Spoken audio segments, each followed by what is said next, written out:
नमस्कार, भारत लाइव देख रहे हैं आप। और जो लगातार खबरें आती रहती हैं वो आप तक हम पहुंचाते हैं।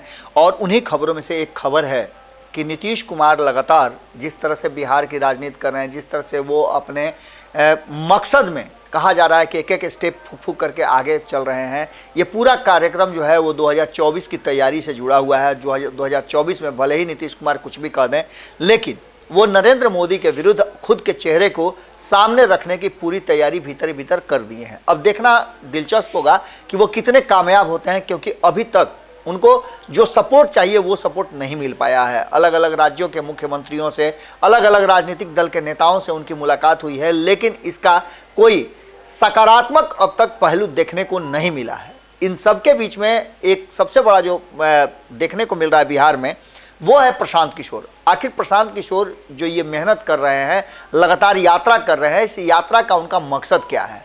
क्योंकि इस यात्रा में जितना ज़्यादा वो ध्यान दिए हुए हैं और जिस तरह से वो लोगों से मिल रहे हैं, लगातार अपनी रणनीति और आंकड़ों का जुटान कर रहे हैं, इसके पीछे भी कोई ना कोई कहानी जरूर है।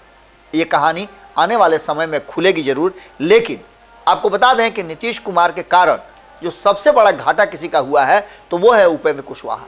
उपेंद्र कुशवाहा ने अपनी पार्टी का विलय करके जिस तरह से जनता दल यूनाइटेड में पूरे समर्पण के साथ अपने और अपनी पार्टी का विलय कर लिया था, उसके बाद से कहा यह जा रहा था कि नीतीश कुमार लव कुश समीकरण को मजबूत करेंगे और उनके पास पहले से ही महिलाओं का वोट है।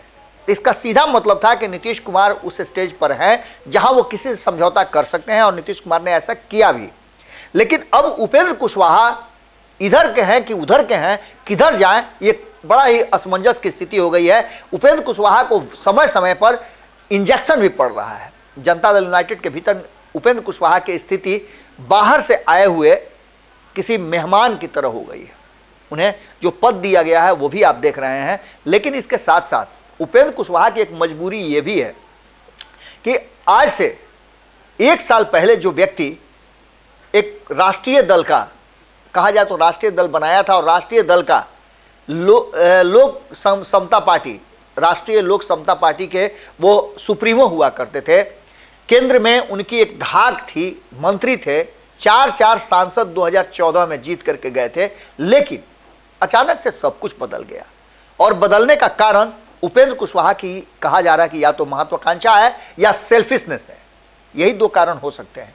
अब स्थिति यह है कि उपेंद्र कुशवाहा ने करीब करीब लाखों लोगों को, उनके भावनाओं को आहत किया है।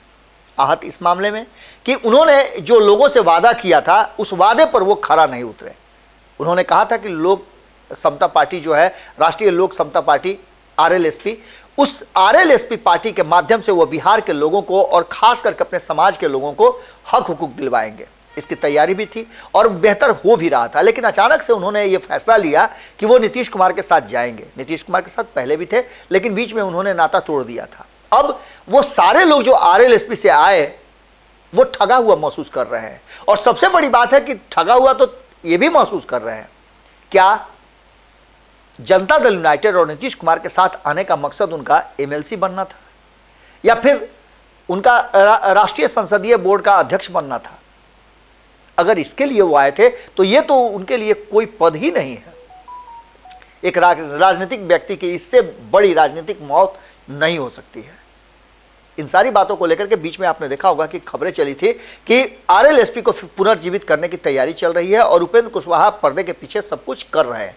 लेकिन उपेंद्र कुशवाहा जैसे राजनीतिक व्यक्ति इन सब चीज़ों को लेकर के, उनके बयानों को लेकर के भी कहा जा रहा था कि ऐसा हो रहा है।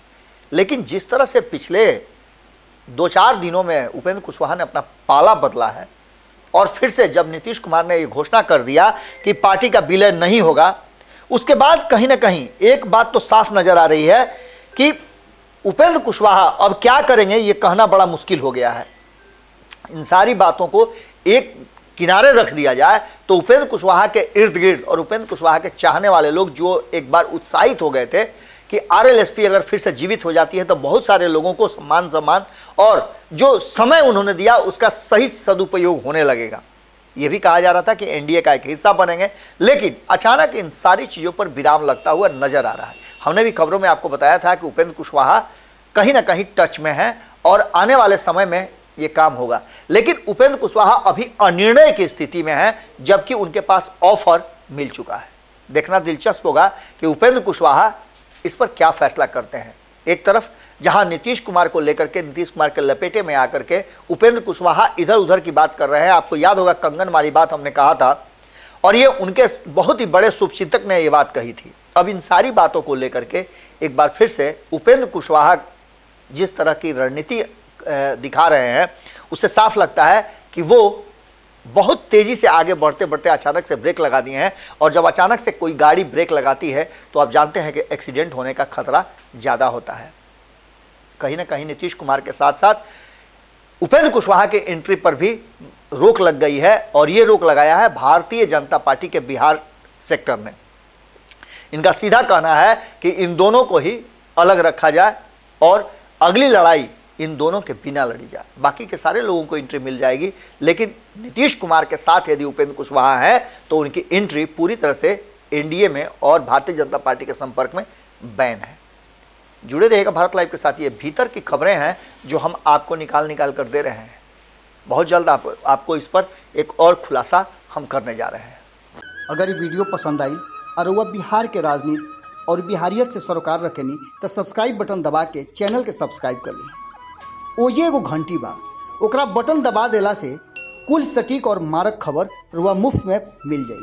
अगर रुआ पत्रकारिता के हमनी के नया प्रयोग में सहयोग कर चाहतानी तो ज्वाइन बटन दबा दी। पेटीएम नंबर नोट कर ली 9386816700। धन्यवाद।